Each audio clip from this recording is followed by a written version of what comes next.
the management at Fortune 500 is too stodgy. They're not adopting these AI workflows. But what you really have is a baby AGI. It just because people are too lazy to integrate these systems into work environments that they're not being utilized to their maximum potential. And I think this is a very minor part of the reason that AI is not as widely deployed as you might naively expect based on how bullish people are about the AI models of today. Hello, fellow data nerds. My guest today is Dwarkesh Patel. Dwarkesh is the host of the Dwarkesh Podcast, where he interviews leading scientists, founders, economists about AI, science, and progress. Before launching his podcast full-time, he started computer science at UT Austin. Dwarkesh, welcome to World of DAS. Thank you for having me. I'm very excited. I'm a huge listener of your podcast, of your writings. I'm a massive, massive fan. This is like a fanboy coming out here. And one of the things you've really interviewed just like tons and tons of super, super smart people. What do you think like people are most wrong about? Depends by subject because there's guests on a wider range of topics. But on AI, I'd say that some of my guests have timelines that are too short. They expect the capabilities of AI to be much more valuable much sooner than I expect. This is not all my guests, but that's if I did identify the thing I'm most likely to disagree with some of my most recent guests, that would be it. Interesting, because you're not only a interviewer about AI, but you're a user of it, right? You're using these tools. And it's funny, like every time I'm using them, I don't know if you're running the same thing, like I run into some sort of limitation.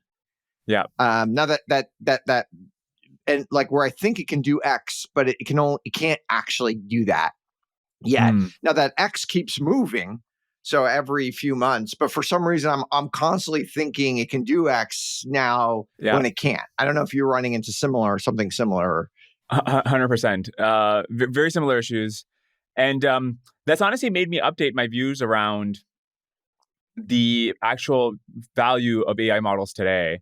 I think sometimes people have this attitude, and I'm sure you run into this all the time, where they think that the reason, you can look at the revenue of OpenAI and it's on the order of 10 billion ARR. And that's like impressive, obviously, but it's less than Kohl's or McDonald's, right? So certainly not AGI. And then the justification people have for this is, look, the management at Fortune 500 is too stodgy. They're not adopting these AI workflows. But what you really have is a baby AGI. And it just because people are too lazy to integrate these systems into work environments that they're not being utilized to their maximum potential. And I think this is a very minor part of the reason that AI is not as widely deployed as you might naively expect based on how bullish people are about the AI models of today. I think the more important reason is that it's genuinely hard to get human-like labor out of these models. And I've experienced this myself by trying to build these little LLM workflows for my podcast. I'm sure you have these kinds of things set up as well, right? Like getting it to rewrite transcripts and find clips and so forth. And I've just been thinking about, well, why is it the case that I still have to hire a human for these tasks? Why can't I delegate these language in, language out tasks to language models? And fundamentally, I think the problem is the lack of on-the-job training. These AI models do have an impressive list of capabilities right out of the box. They'll do any sort of language task you have like this. They'll do a 5 out of 10 job at it, which is higher than what a default human might do. But it's the problem is they don't get better over time. At the end of a session, their whole memory gets purged. And unlike an employee, right? Like a human employee they might not even be useful until like 6 months in. Yeah. But you're training them. They're building up all this context. They're learning from their failures. They're picking up these small efficiencies and improvements as they practice a task. So this lack of on-the-job training, I think, is a huge bottleneck to unlocking the full value of these models. And I don't see an easy way to add that in right now. But the puck is moving though. Like it is moving, but it feels like my expectations are moving just as fast as the puck. Or I don't know if and what I think should happen, and I don't know if I'm the just a weird guy or that's like what everyone's feeling when they try to use these tools. I think it's fair to point out that our expectations keep shifting, and this is a famously, the goalpost we always keep shifting on AI, where every year it can do a thing that we said it couldn't do before, but now we say, oh well, we're still not there because of this X remaining thing.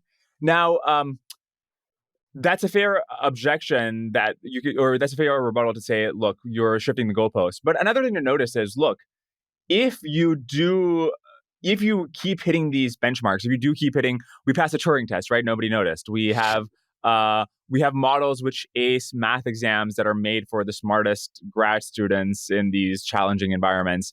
And if we keep passing through these benchmarks, while at the same time not unlocking the economic value that is implied by AGI, which at the minimum should be able to do white collar work, right? Which is worth tens of trillions of dollars every year in terms of wages paid to white collar workers.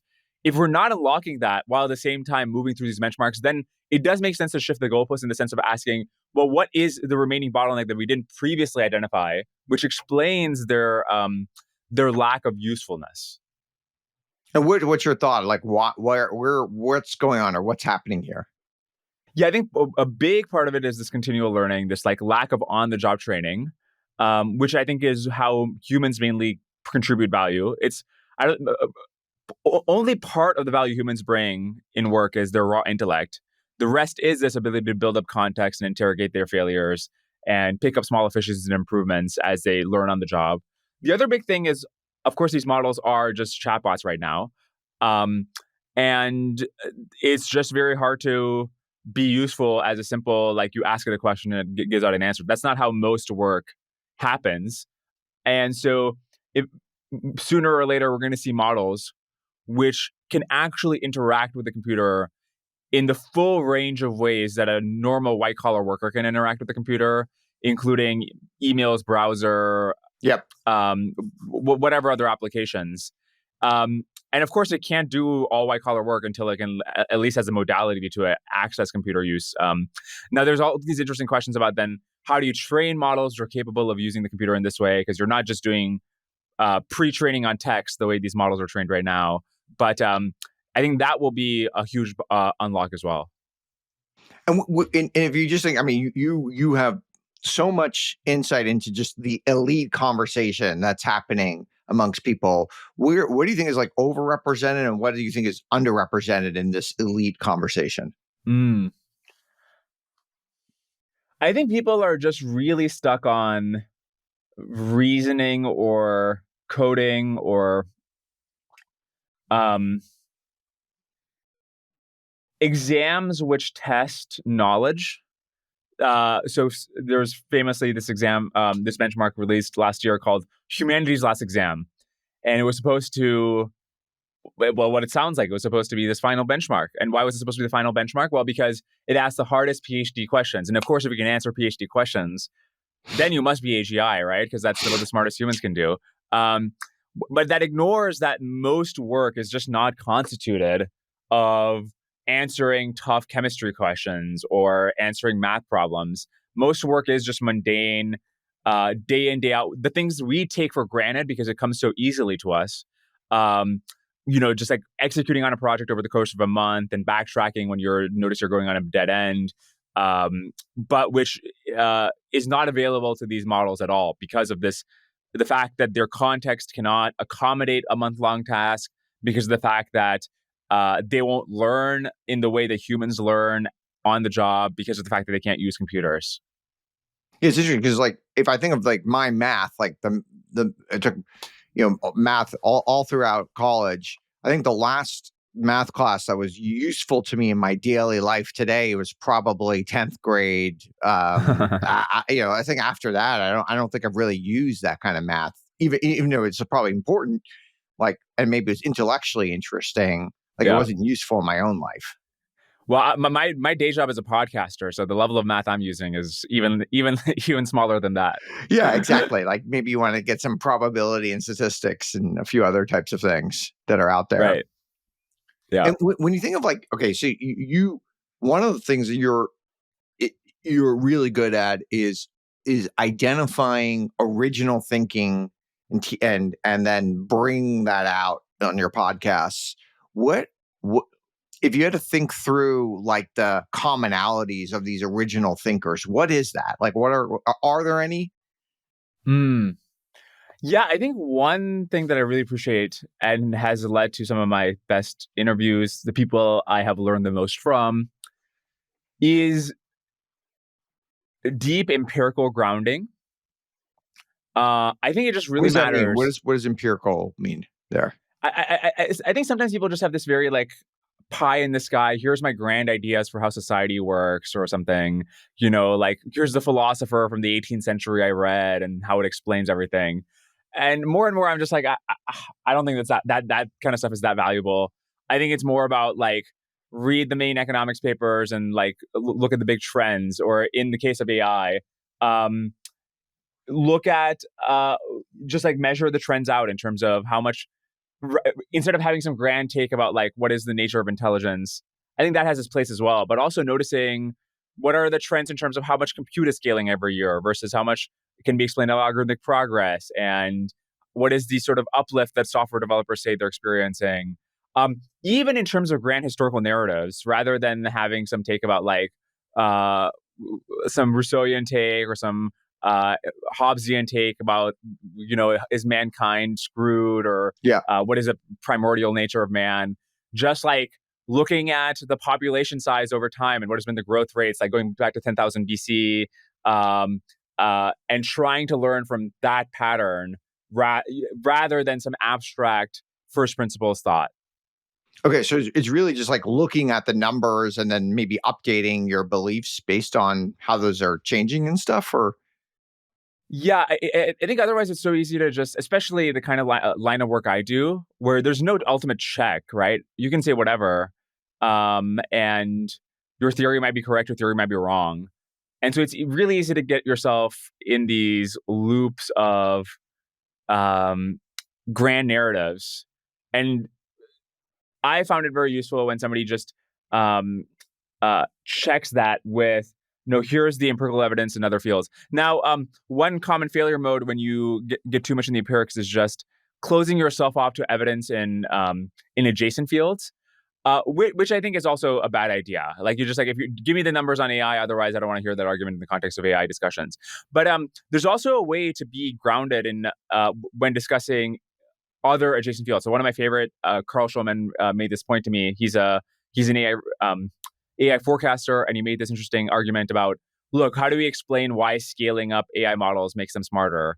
And he noticed that there's been this research in primatology by this researcher Susanna Herculena Huzel, which shows that as you increase the brain size or the brain weight of primates between different primate species, from lemurs or something to humans, their neuron count increases linearly, whereas with other kinds of species, like rodents, that doesn't happen. Okay, well, that is like a very interesting empirical result, which like tells us something about maybe what happened with humans is that we finally landed on a scalable brain architecture, and then we were in a evolutionary niche which like rewarded increases in intelligence. Anyways, that is like a sort of like totally different field that you're learning about AI from, but you're still not, you still have um, some like real thing that you're talking about, rather than here's what this 19th century philosopher had to say about the will and intelligence. okay. Well, no. What if you think of like these these kind of like big thinkers that are out there? There's this one kind of critique that it's hard to be a big thinker these days because you have to like specialize in a very, very narrow PhD.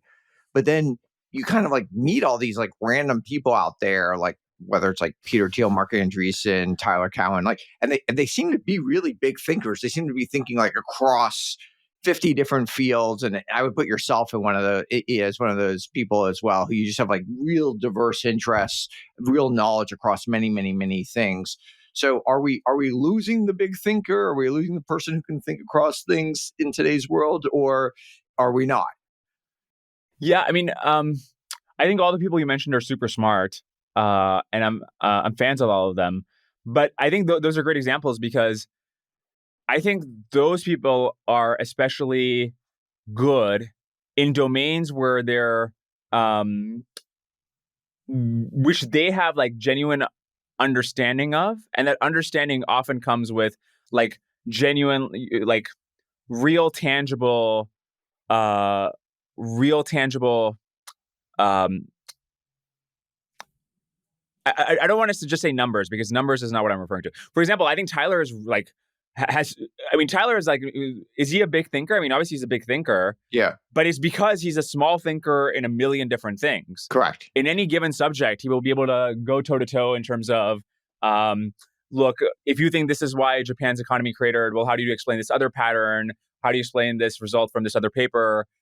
In some sense, this is, whereas, I don't know, I feel like some of these other people in that list will just have this like, I read this book that was written in the 40s and this explains how the modern world works. And I think that's just basically useless. And I don't think it really does. And if you like really get into the nitty gritty, just like this, just a bunch of words, right? I don't know if I addressed the crux of your question, but no. One of the things, I mean, you kind of like, I thought when I first got into you, I kind of got into you because you were like talking about AI, but you really do have these diverse interests. And one of the things I love the most about some of your podcasts were like, you had this like whole series on with Sarah Payne on Japan, and you brought like Ken Rogoff on to talk about Japan. Like, why is Japan so interesting to you? I don't know if it's a central interest of mine, but the reason I found the Rogoff interview so interesting, or his claims about Japan so interesting. So Japan famously had in the early 90s, it had a famous crash. It was actually after World War II, obviously Japan got decimated. I think in 1950s or 60s, Japan's per capita GDP was like 20% of America's. And then by 1989, Japan's GDP per capita, at least in like pure nominal terms, is 125% of America's, which is to say that it went from being this destroyed nation to richer than America on a per capita basis. And then it crashes again, and it hasn't recovered for the last 3 decades. The GDP per capita in Japan is now less than 50% of America's, which is just like a shocking. And then the question is, why did that happen? Ken Rogoff, who is the former chief economist at the IMF, and he was on my podcast, and he said, this was actually the result of interventions the Japanese government made at the behest of U.S. pressure, specifically appreciating their currency and deregulating their financial markets faster than they should have. And this just caused a huge financial crisis. And his claim is that unwinding financial crises is just a super tricky problem because it's not like a sort of like near-term shock where you can, if we had the 2008 recession, eventually recover, supply recovers. But in this case, you just have so much bad debt that needs to be unraveled. Anyways, a big update from me from that example is just that how bad financial crises can be. That not only are they a short-term pain, but they can permanently alter the growth trajectory of a country. Now, many people have responded to that claim by Rogoff by saying, look, he's underestimating the impact of demographics, that Japan is just a much older society. And if you also compare Japan to other countries in East Asia, like South Korea is obviously wealthier than North Korea or China on a per capita basis, but it's also not doing as well as America. And so this could have to do with the nature of, high-end electronics was just not the most competitive industry in the 21st century as it was in the late 20th century. So maybe it's more to do with demographics and what industry, like what things are exporting. But maybe a bigger issue or a bigger question I've been thinking about, and Japan is just one example of this, is how much of the world is simply not doing that well right now. We're in America, and America's been doing great for many, many decades. And we're just quite used to the stock market. Like, stock market goes up, there's some amount of stability, new businesses are created, there's growth, there's new technology. And as much as we complain, that's been the pattern. Whereas you just like look at different parts of Europe, you look at parts of East Asia, you look at even China now. It's just remarkable how much of the world really does seem stuck. Yeah, it is interesting because like in 2008, Europe is like, the GDP of Europe is like roughly the same as the US. And maybe it has more people, so per capita it's like slightly lower. And then in that kind of time frame since then, the 17 years since then, we just see a wide divergence between the two. And is it because maybe they didn't handle the crisis better, or I don't even understand why that divergence has happened at such a rate. I have no idea either. I feel it's quite mysterious. They also missed out on the internet wave, which I think has been a huge part of why, between the internet and between energy abundance with fracking, I think has been a big source of tailwind. I mean, that's quite interesting in itself, that if not for 2 or 3 key inputs like this, America would also be in a pretty bad position. Like, imagine if fracking was not a thing. America would be in a pretty bad position. Or imagine if big tech didn't end up being a thing. Our pensions would be in trouble. You subtract that from the S&P returns, and it's a very different picture. And that just may come with okay, if you overregulate too much, you might just miss a wave that you don't know about, like the fracking wave, which could have hit Europe but didn't because of a whole bunch of different reasons there. Yeah, totally. I would be very curious to hear from economists about what they think the main causes of Europe's slowdown are. I mean, one that I hear often is the labor market inflexibility. That the fact that it's so hard to hire and fire people really limits the dynamism of those economies. I don't know if you have a theory on. I don't know enough, but my guess is that's not totally it, because it's easier to hire and fire, I believe, in Eastern Europe than Western Europe. And so you would just think there'd be more arbitrary. It could be like in the US, where it's harder to have unions in the South than the North, so more jobs move to the South. But it just doesn't seem like it's happening at that rate. Yeah. And what's also crazy, I think in Italy, this might be wrong, so somebody will let me know, but I think productivity per hour has not increased since the 90s, or some ridiculous amount of time, which is crazy to think about, given the fact that we've had all this technology in the meantime. We've internet, advances in logistics and energy and whatever. And the fact that the net impact of that is still zero, presumably because other things are reducing productivity. This is also a pattern in China. So since 2008, if you just look at aggregate, the way you calculate productivity is you just take out, you look at output, you look at how much the inputs increased, capital and labor, and then whatever's not accounted by that must be the productivity number. And since 2008, I think China's total factor productivity has also been flat. Oh, really? I didn't know that. Yeah. Which this what's one explanation for this is that it?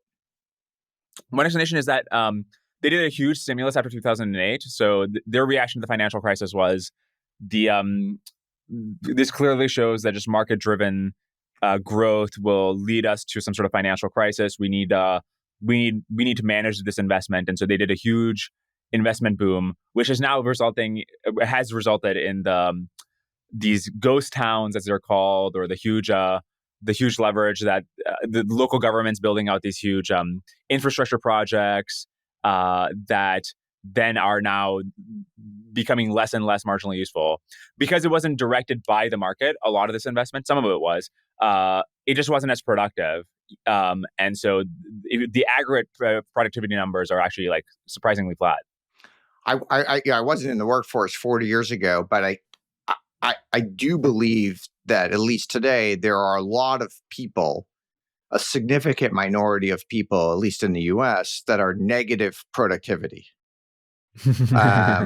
And I don't know if that has gone up over time, but I believe it has. I believe there is this weird, in some ways, companies have this bargain with the government and with society where they have these extra folks there and they keep them there. And so there's actually a lot of people who are not just zero, but they're actually making the company worse. And so it's just hard to see it in the numbers that there's all these people who are way more productive, and there's people who are dragging them down.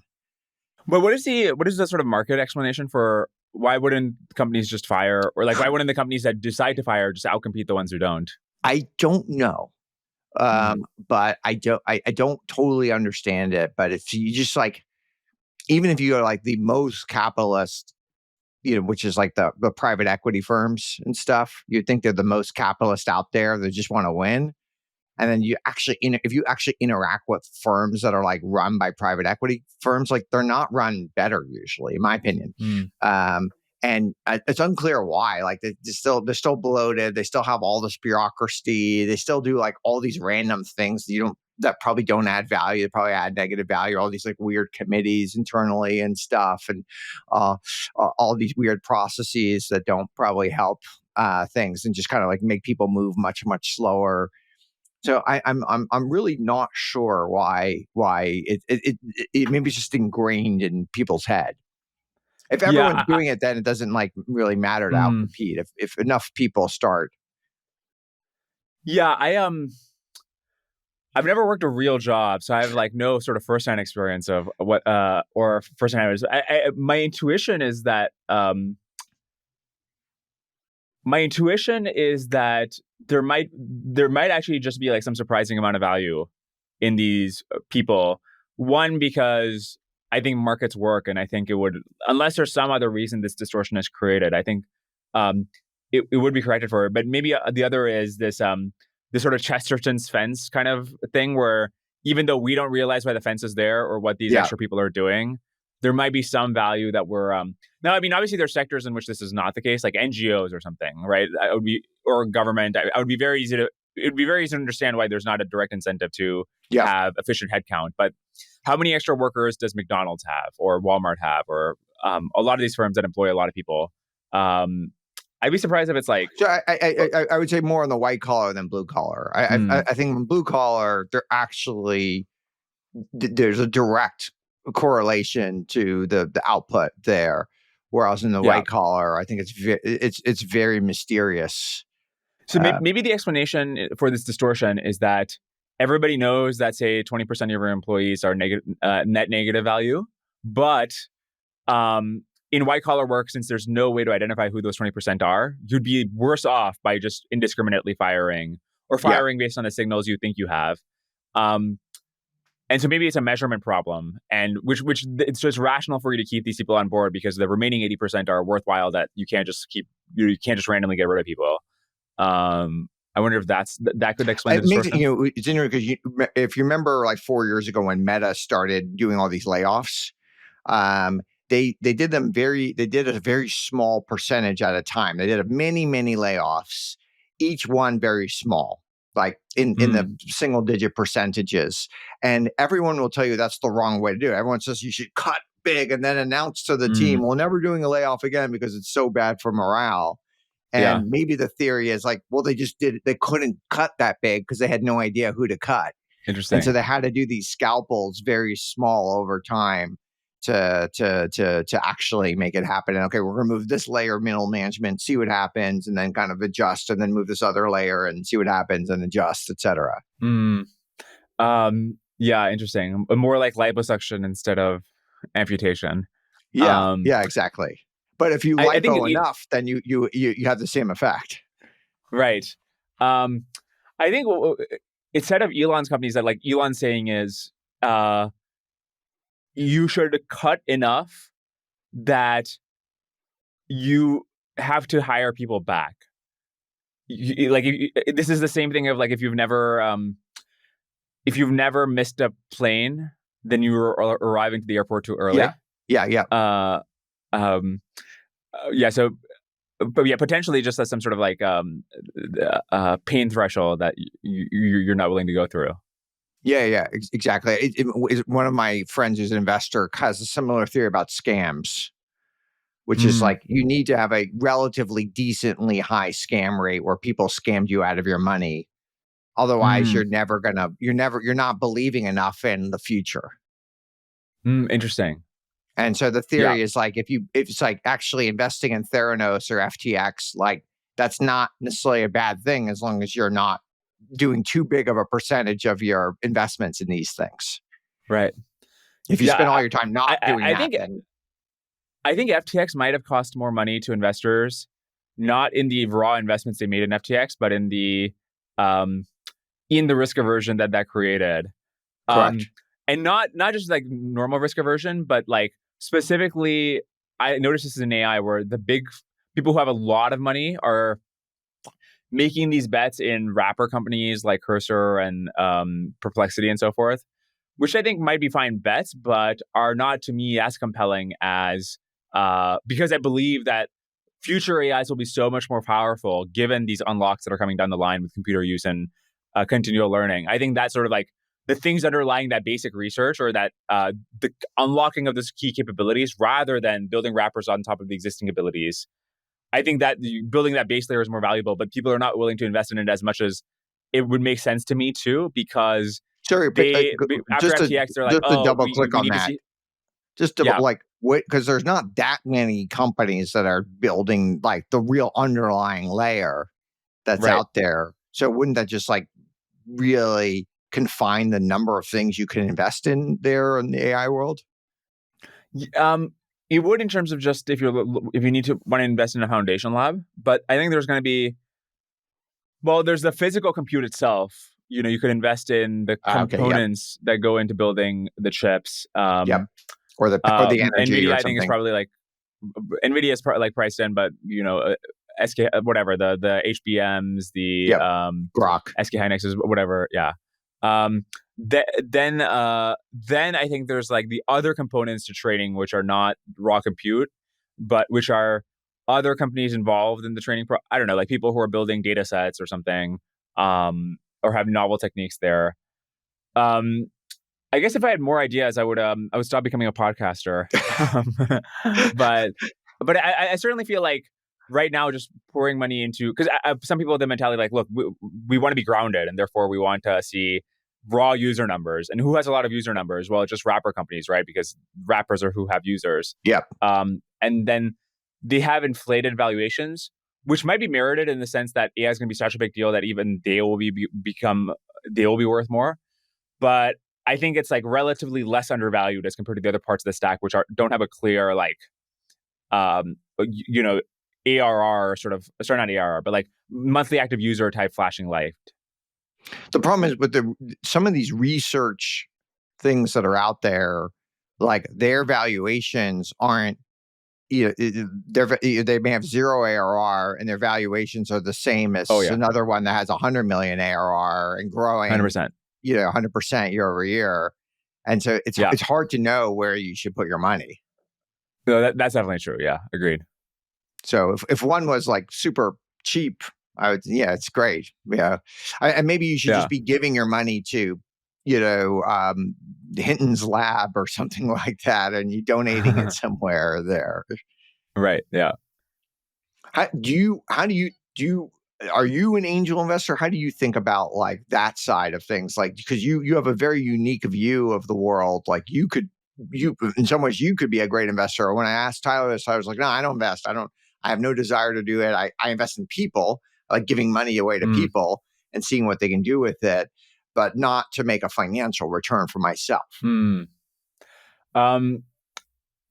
It's also crazy how much Tyler has accelerated so many different ecosystems, but even within AI, which is the one I have visibility on, and which is, I don't think, his primary focus at all, there's many people I know who are doing very interesting things who, in some way, can source themselves back to Tyler and the initial $20K career grant that he gave them. So even if he's not receiving, I mean, I guess if he was in a position to receive the financial dividends from all the surplus value he's created, I think he'd be a multi-billionaire.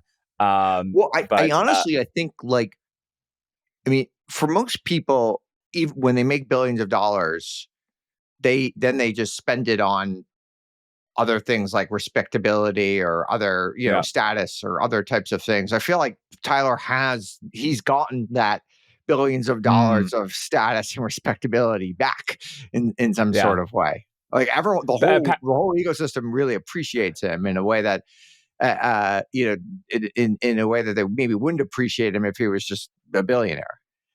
Yeah. This reminds me of this quote that Patrick McKinsey has about being a salaryman in Japan, where he says, look, you might be wondering, why are Japanese salarymen willing to work so hard for so little money? And his answer is, in other parts of the world, you work hard, so you get paid a lot, and you spend that money to buy status. And Japanese conglomerates have figured out a way to cut out the middleman and just pay you in status. But anyways, it's your original question about, I got to figure out something to do with the podcast ad money. So I once in a while, if I'm not like actively doing it, but so I have friends who often start or are working on interesting things, and maybe like this year I've started seeing if I can be involved in some way, but just if something falls in my lap, basically. You've said most people are kind of sleeping on like the collective AI advantages. Like, how do we shift our mental map from these smart tools to the smarter, let's say, ecosystems?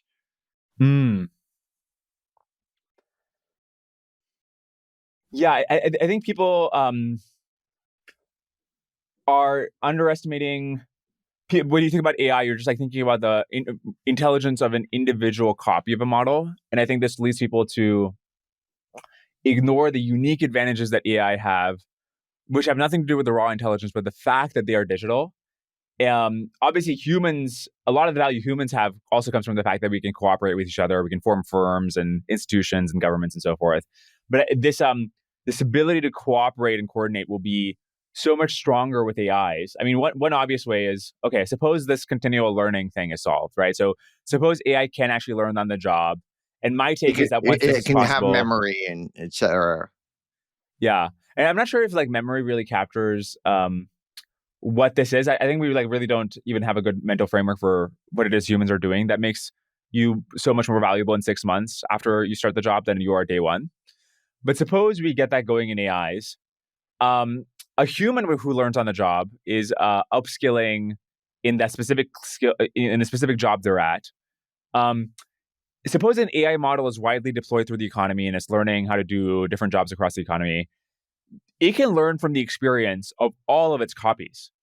So a single model is potentially learning how to get better at every single white-collar job to begin with. And even if there's no more software progress after this point, right? We're not found some new way to train models. That alone is potentially enough for like what looks like a broadly deployed intelligence explosion. This thing is not functionally becoming a super intelligence. And that's one of the many ways you could have these sort of like collective advantages because of the fact that they're digital that humans don't have. Yeah, I don't know how we make people more aware of it, or I'm not sure even it's. I think it's probably hard for even us to sort of anticipate in advance, just because predicting the future is very hard. What the implications of these collective advantages are, but you can even lower bound it to these kinds of really wild outcomes. World of DaaS isn't just a podcast. World of DaaS membership is a private, invite-only community for founders and executives of important data and AI businesses. It's a place for off-the-record, high-trust conversations focused on the biggest questions data leaders are facing. The community is about peer learning, curated intros, and access to private events. Everyone in the group is building or leading something meaningful in data. If that sounds like you, apply to join at worldofdaas.com. That's worldofdaas.com. So many of, if you think of our listeners of this podcast, World of DaaS, so many of them lead data companies or work at data companies. And we haven't yet seen like an explosion of revenues to these data companies from the AI boom. What if you were what would you be thinking about if you were working or leading one of these data companies? What kind of data? Because people have so many different kind of random things that they sell. Data about some widget. Usually data is about 4 nouns, right? Like either about people, places, products, or companies, right? And then they could be crossed with each other. They're sometimes crossed with time and price, right? So you could have data about molecules would be about a product, or data about some person out there and what they're doing, or whatever it might be. Yeah. I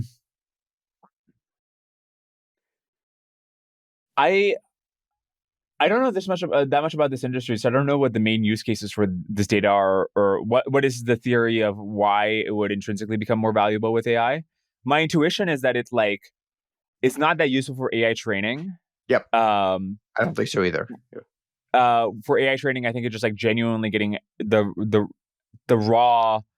It would be much better to have like, here's how you write software better, kind of building environments made for AIs to practice in kinds of stuff. Not like, here's here's a couple 100 million tokens of spreadsheets. So then there's a question of okay, well, what else is that data useful for AIs? And I'm not sure. Like maybe there's an answer. But yeah, but what's the theory of why it's supposed to become more valuable with AI? I don't know that there is a theory, but I think a lot of people are having, most of these data companies today, they're way more profitable than they were a couple years ago, because just like creating the data is easier than it was before. And so they've been able to get costs out, and they maybe haven't yet passed those costs on to their customers. So there's this big profitability delta. But at some point, like they're all in a very competitive industry. At some point, they'll probably start passing on those costs to the customers, and then they won't be any more profitable than they were, let's say, a few years ago. That's out there. Who are their main customers right now? I mean, every data company is different. So you just think of like any type of data company you've ever thought of. Okay, data that sells to real estate, or data that sells to hedge funds, data that sells to marketing, data that sells to, academia, data that sells to, whatever. There's so many different kind of data companies that are out there that sell. And part of the problem is it's hard to use the data. And so often, sometimes you're selling like software companies who then take that data and like put it in a product to make it sing in some sort of way. Interesting. The number of users has not gone up very much. Right. Yeah. I would. Unfortunately, I have no insights on which is tragic given the title of this podcast. But no, one of those I really wanted to ask you about. Say, when I think of you, I think of like an incredibly curious person. And in some ways that's like the it factor. In like, that's one of the things we really want more. It would be great if we could have like 10x more people who are really curious in this world. Is there a way to manufacture that somehow?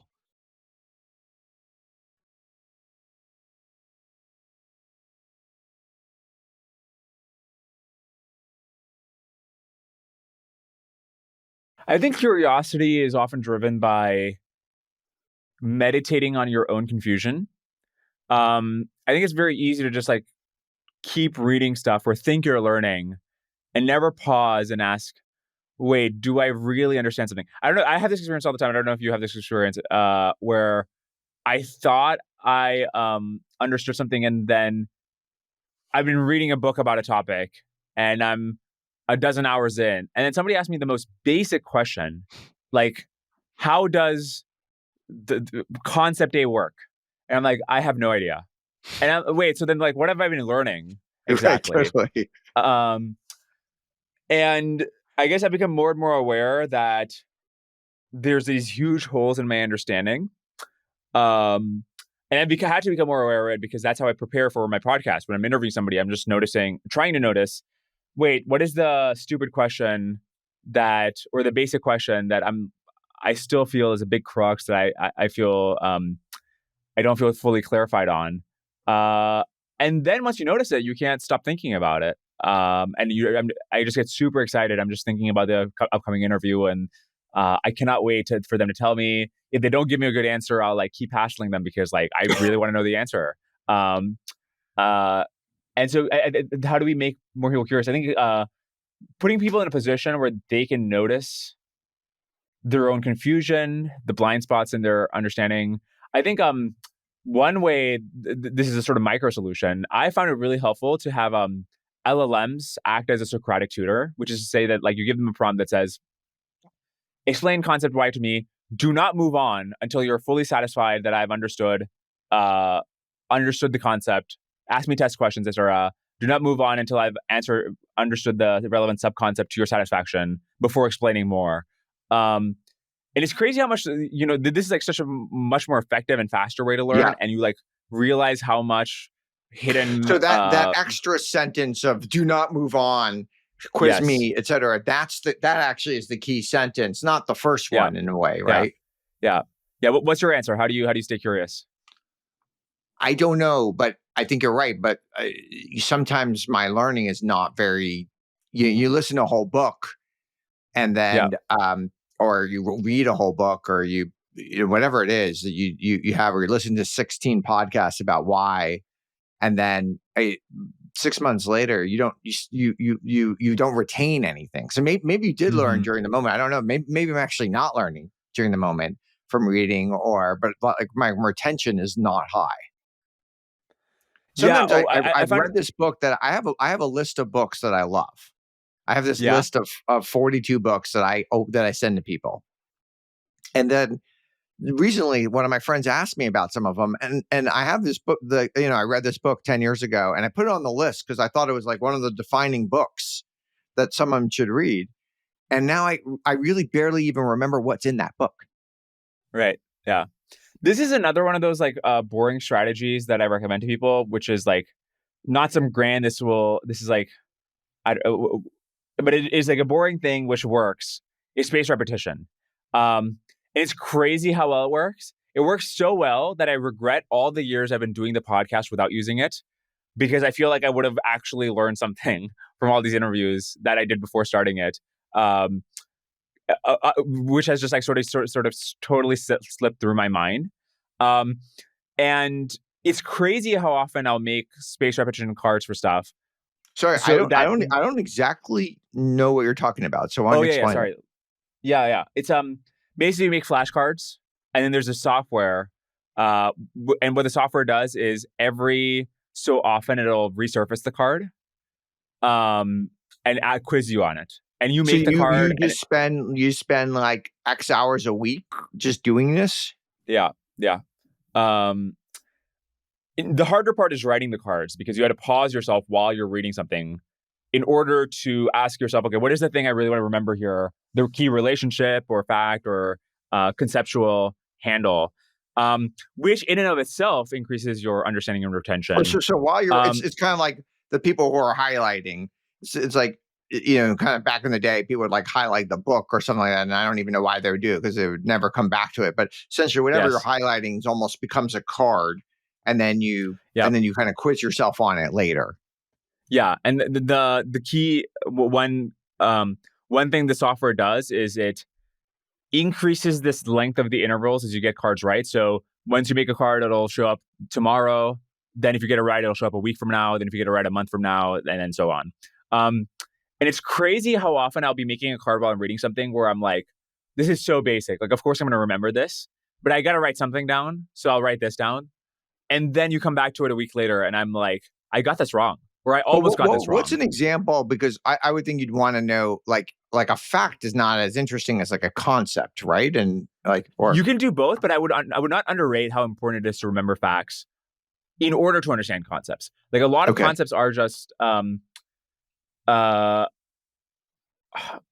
to think of a good example. For example, in AI, right? Like here's a card you can save. How much has the compute for frontier models increased per year? What's the trend been since 2016? I think it's like 4.5x a year. Okay, so that's just like a raw number you stored. Like, isn't that just like a useless memorization exercise? Okay, well, next time you're debating where AI is headed from here, it's very important to know, like what is the key trend? And you can like I didn't even know that. It's 4.5x for the last 10 years every year. Every year? The size of the frontier. Yeah, the amount of compute used in the frontier systems. That's right. Oh, I actually didn't realize it was that high. So that's that's an interesting compounder that I didn't understand until right now. And that has all kinds of interesting implications that we can get into. But like, that's the kind of thing. That's what I mean is that you can now consider those implications if you have that fact cached, or whenever you encounter the fact again, you'll start thinking about. I mean, another thing is it's very hard to learn a concept or learn a field if you're not accumulating these like nuggets of understanding to build. Before it felt like I'll be trying to understand a difficult topic, and every day I'm trying to relearn the exact same like 4 keywords or something, or 4 key concepts, and I just wouldn't move on. And now I can like just make the card. It feels like I'm consolidating, so I can actually keep stacking my knowledge up over time. So I mentioned just like the fact that you make the card is like the chance that you're going to retain that goes up by 10x or something just by the fact you made the card. Yeah. Like, what is the process? Do you like you decide like, okay, once a week, I'm going to do like a 3-hour thing, or you're on a train and you're bored. So you just go through it instead of going on, social media or something, or. Yeah, I mean, ideally, that's the sort of that's the idea. Yeah, when I mean, I think the thing is you're supposed to do it daily. I don't. I like sometimes build up and then do it once in a while. Or did you? Yeah, did you mean it in the sense of like how do I like make the cards or? Yeah. Like you have to make it, and then you actually have to like remind yourself to do it. And then you have to decide, okay, I'm going to stop doing this now because I'm getting like frustrated or bored with this or whatever.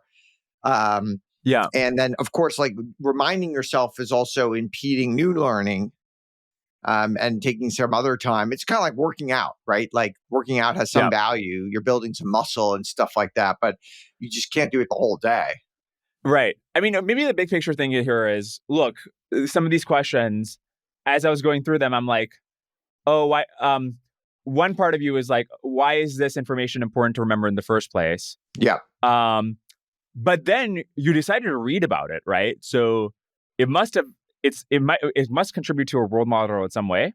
If not, why read about it? And if it does contribute to a world model, to know how does DNA synthesis work and what are the main constraints to bridging it together, if that's important to know, why wouldn't you want to remember that?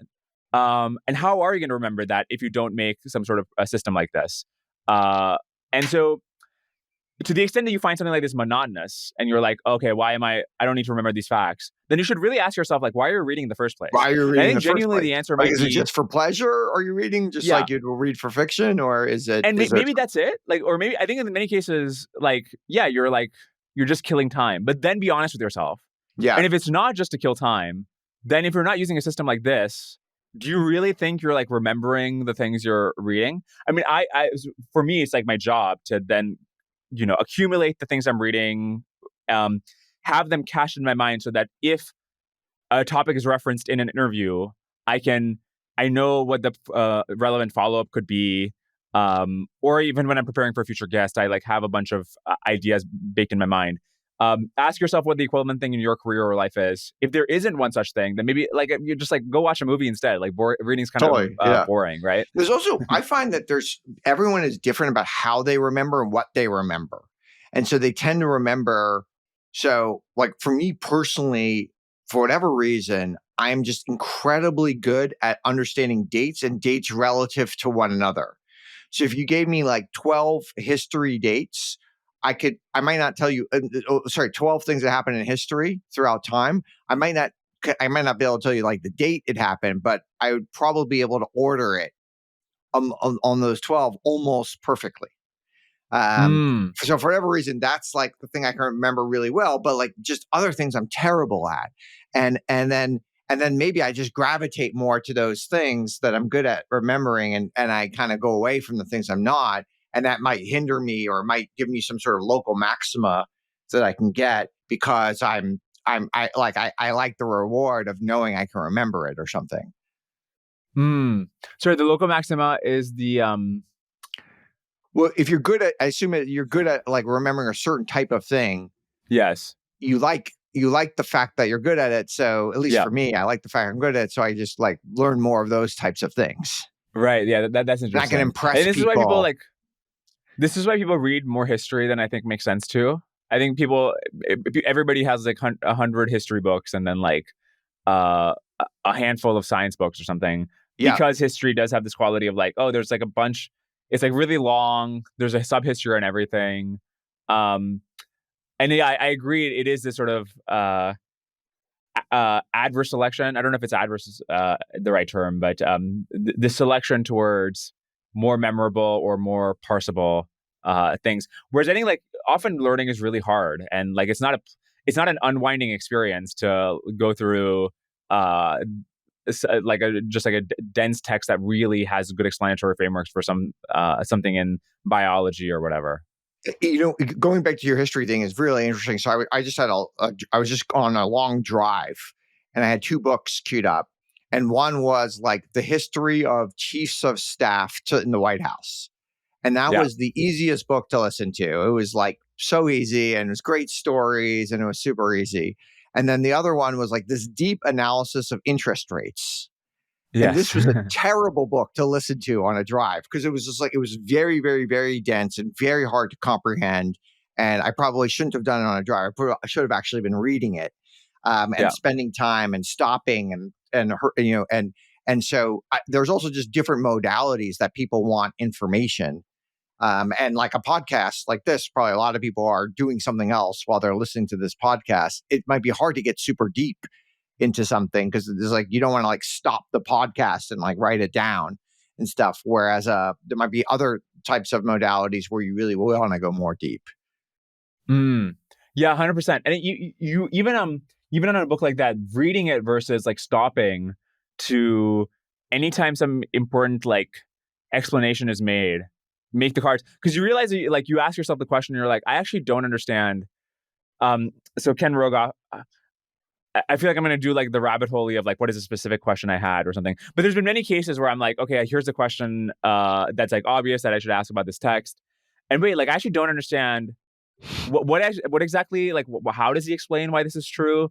And then you start talking to the LLMs. The LLMs feed you a bunch of ideas. But then you can like, this is another great thing about using AIs is that you can keep asking follow-up questions. So Yeah. there's this famous effect called Bloom 2 Sigma where this researcher noticed that the effects of having a one-on-one mentor is 2 standard deviations better than teaching in a group. But you can, if you know how to use LLMs well, you can basically create a one-on-one tutor for yourself. And you can just like, you can keep, you don't have to exhaust your list of questions, and everything is a rabbit hole. And so there's like an immediate way in which you can like keep banging the pinata.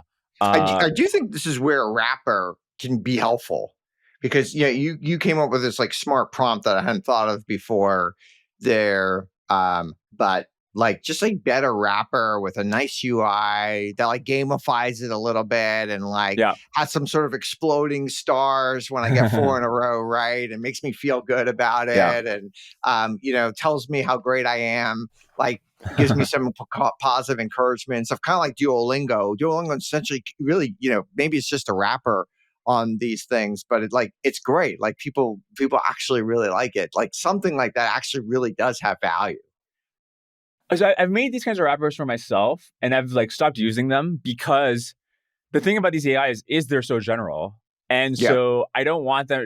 I want to do Socratic tutoring, and then sometimes I just want to stop and be like, okay, stop. Your questions are kind of like, we're moving too slowly. Let's just change this up, or like, okay, let's stop doing the Socratic thing. Now I just genuinely answer my question in a normal way. Like tell me this, or I don't know. It's a good to have the flexibility. So I've still found using the chatbot itself to be the best way to access the full generality of the models.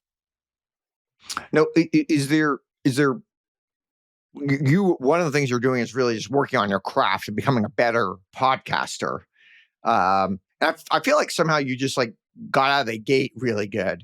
Whereas like most people like over time get much better and they kind of start at a very low basis. And then if they keep working on it, but what are you doing to just like get to the absolute excellent point?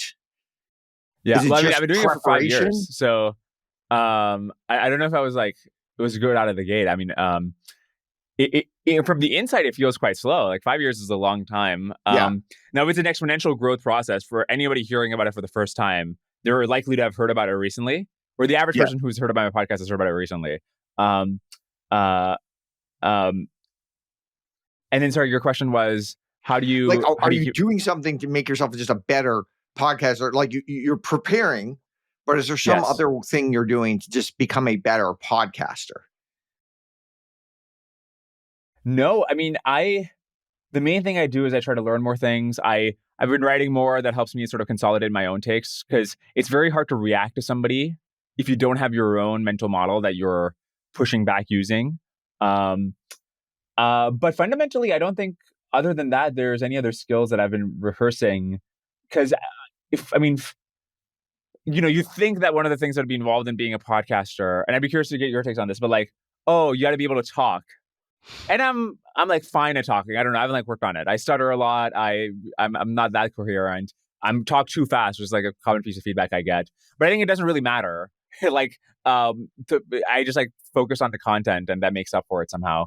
How about you? What are you working on to hone the craft? I don't know, but I think in a it kind of depends what your listener wants to get out of it. But I do think that most of the popular podcasts are way too long, and they're much more about entertainment than they are about giving your listener more knowledge and helping your listener be Yeah. better.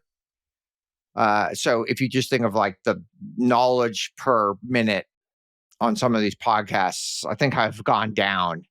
And maybe what I Yeah. could do better is increase that, maybe shorten it somehow. And so this is what I'm trying to struggle with: is how do you give your users, the goal isn't like to make it like social media where you want them to consume as much time with you as possible. In fact, you kind of want the least time for the most bang for your buck. Right. And especially a lot of these, the thing that takes up so much time is not even entertaining. It's questions you feel like you have to ask. What's your book about? Why did you write it? Yeah. Where'd you grow up? Whatever. Which, like, you know that you don't care about, or to the extent that you know, like, who cares where they grew up, right? Their like book is about fucking sociology, Well, or like if their book I is about don't. Russia. So Like, this is where I go back and forth on like when it like. So I haven't had any of the questions of you about things about where you grew up or all the other types of stuff of your background and stuff like that. But if you and I were having lunch together, I might actually find that very interesting. And that might help me understand something about you, or you might tell me something interesting anecdote about your sibling or your parents or something that could give me a better sense of things. So it's very hard to know. Maybe these podcasts, like I never do in my podcast, but maybe that's a failing of this podcast. Yeah, fair. I think that I found it like there are situations in which I find like a sort of a person mysterious, and I want to just like understand where their what contributed to their mind. But like in most cases, I'm just like especially interested. The thing that got me obsessed is just the object level interest in the thing they're studying or have expertise in. And then as they're talking about their own personal life, I'm just like, okay, well, but let's get back to, whatever. Yeah, that's a good point.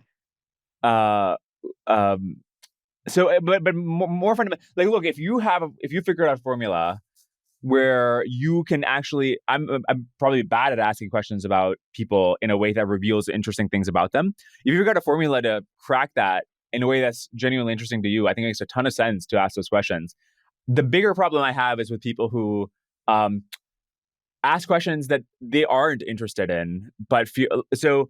If you aren't interested in their personal life, or you don't think it's relevant, but still asking it because it feels like something the audience might want to hear about. I've seen some podcasters do things like that, which I think, like, if you don't find it interesting, why do you think the audience will find it interesting? Yeah.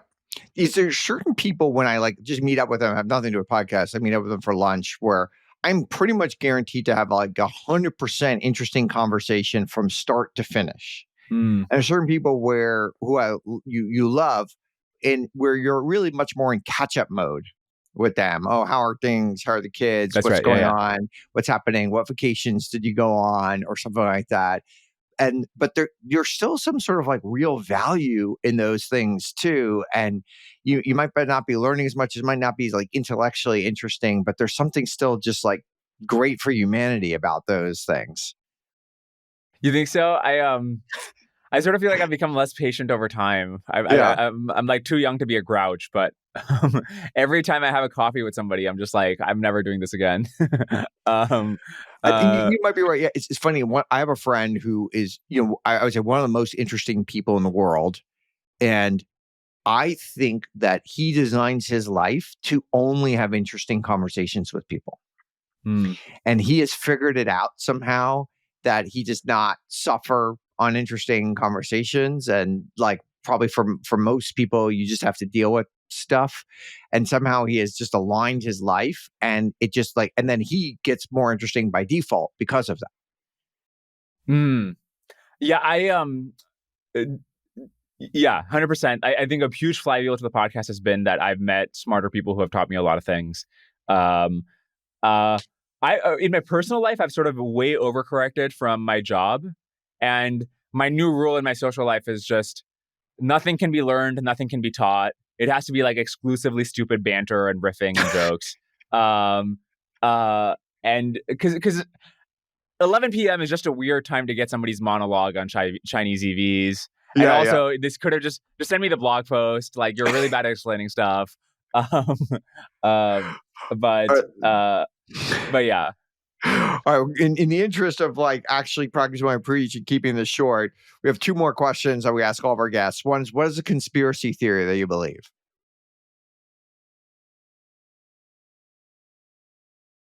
One is that I think the war with, I'm not a historian. I don't have like too much at stake in this. I could definitely be wrong.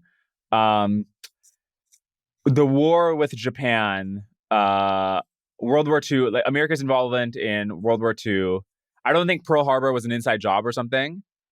This is not my level of conspiracy, but more so the preceding negotiations could have just been handled much smarter on both sides. But since the American side is the one that like we had control over, like if we could have avoided the events that led up to Pearl Harbor. Interesting. Yeah. Yeah. I mean, almost I can certainly. go into, I can double click on that, but I don't want to bore you with almost certainly whatever. You probably could have, right? I don't know if is that a conspiracy theory or? Yeah. So basically, what happened is Japan invaded China, committed horrible atrocities, obviously, and then we embargoed oil on Japan. The Japanese empire could not survive more than like 2 years if they ran out of oil, and so they're like, okay, well, we're gonna probably lose the war against America. This is my main takeaway from the prize, which is one on that 42 list. Yes. Yeah. So we're probably gonna lose the war if we go to war with America, but we're like definitely gonna lose the war if we don't, because we're gonna run out of oil. And I think like it was not America's main geopolitical objective to take out Japan. The main geopolitical objective was to take out Germany. So and there are multiple like miscommunications where fundamentally the problem was the Japanese government had like a civilian dominated part led by Prince Kanoi, and then the military dominated part by Tojo. And there was Americans would get messages from the Japanese side that where we would read them as, oh, they're double playing us. Sometimes they want to be diplomatic, sometimes they want to be aggressive. Whereas really, it was just the different parts of the Japanese government trying to get an edge in, and we should have given the more accommodating civilian side more room to save face, basically. Yeah, interesting.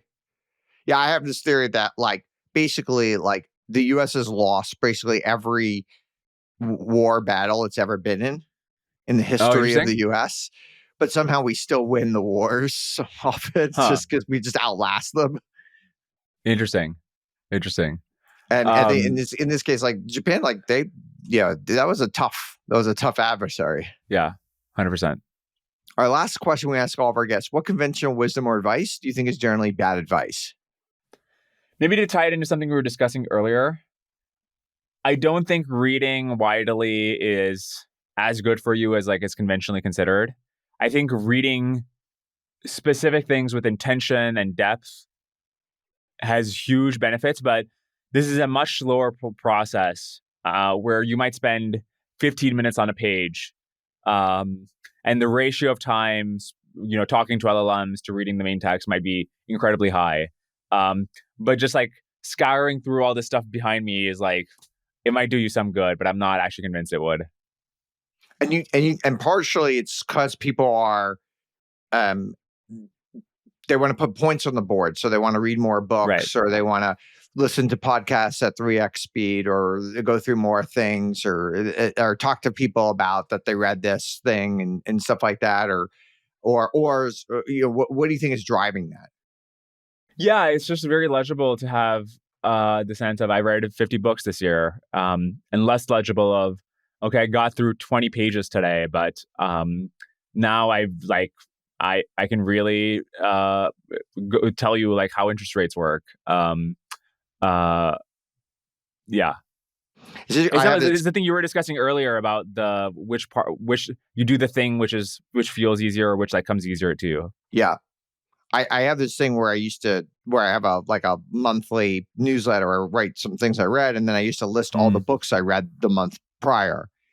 And so first of all, I often realize at the end of it that I would recommend none of the books. If I read 5 books in the month prior, I'd recommend none of them to people.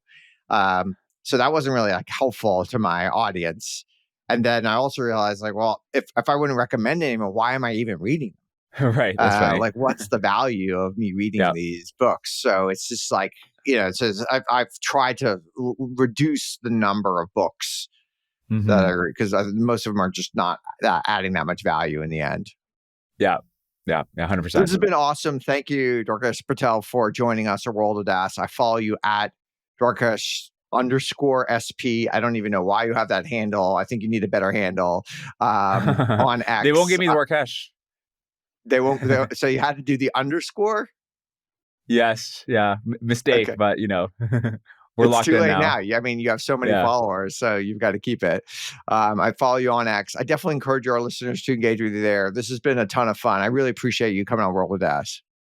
I had a lot of fun too. Thanks so much for having me on, Auren. Thanks for listening. If you haven't already done so, please subscribe to World of DaaS wherever you consume your podcasts, YouTube, Apple, Spotify, and more. And please help us get discovered by leaving a review. And check out worldofdaas.com. That's worldofdaas.com. And of course, connect with me on Twitter at Auren. That's AUREN. Would absolutely love to hear from you.